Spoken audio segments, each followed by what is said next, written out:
amateka y'umukenyezi umukenyezi wese arafise novuga ati uburenganzira ego uburenganzira niryo jambo numva nyene go bidufashamo neza arafise uburenganzira bwo kwiga arafise uburenganzira novuga ati bwo kuri education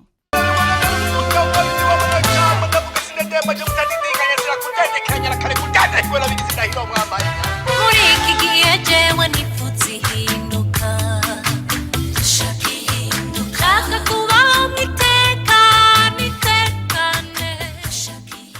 inkingi y'iterambere inkingi y'iterambere inkingi y'iterambere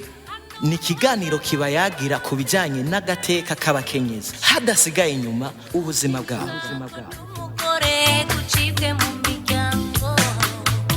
mukenyezi mukenyezi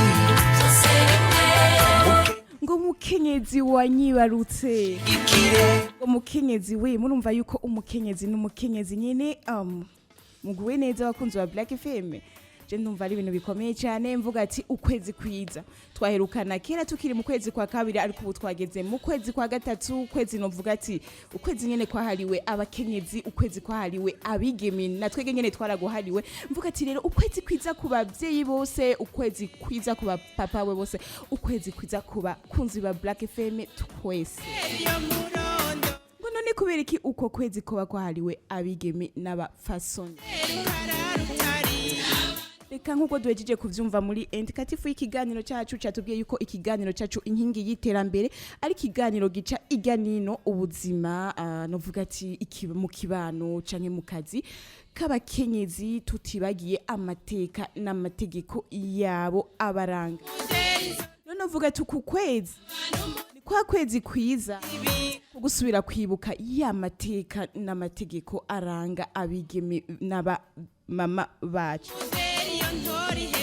rero kwigenekerezo rya 8 z'ukwezi kwa gatatu niho hahimbazwa neza na neza uwo musi mukuru wahariwe novuga ati agateka k'abakenyezi kw'isi yose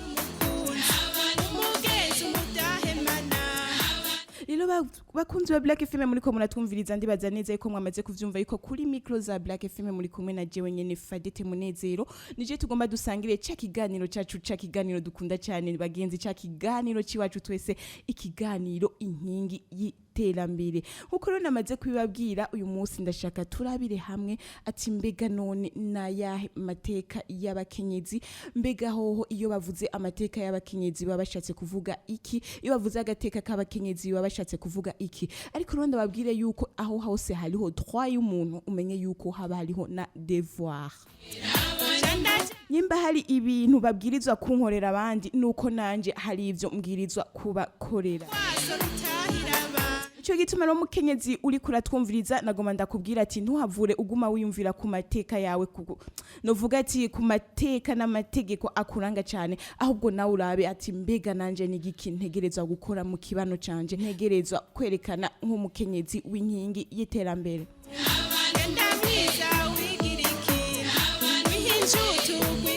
ndababwira rero yuko tugarutse gatoyi kuri les droits de la femme novuga ati ibintu novuga ati amateka y'umukenyezi umukenyezi wese arafise novuga ati uburenganzira ego uburenganzira niryo jambo numva nyene go bidufashamo neza arafise uburenganzira bwo kwiga arafise uburenganzira novuga ati bwo kuri education ni kuvuga rero iyo bishitse nko mu muryango bakaba bari bafise uburyo bwo kurungikana uvuga ati abo bana bose kw'ishuri ariko bakavuga ati wewe kubera uri umwigeme ntuja kw'ishuri aho baba bamurenganije nawe arashobora kuvuga ati je nanje ntibiherera nga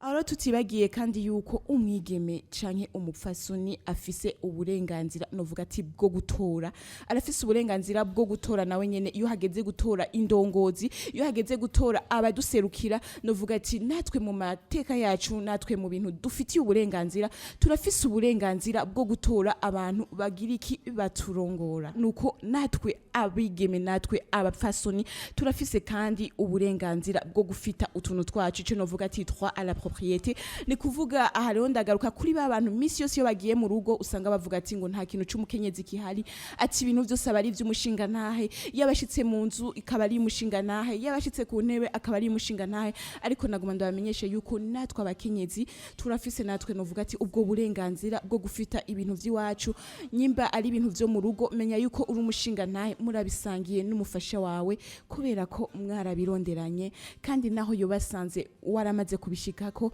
umenye yuko isezerano mwasezeranye riratuma afita uburenganzira kuri ico kintu cose.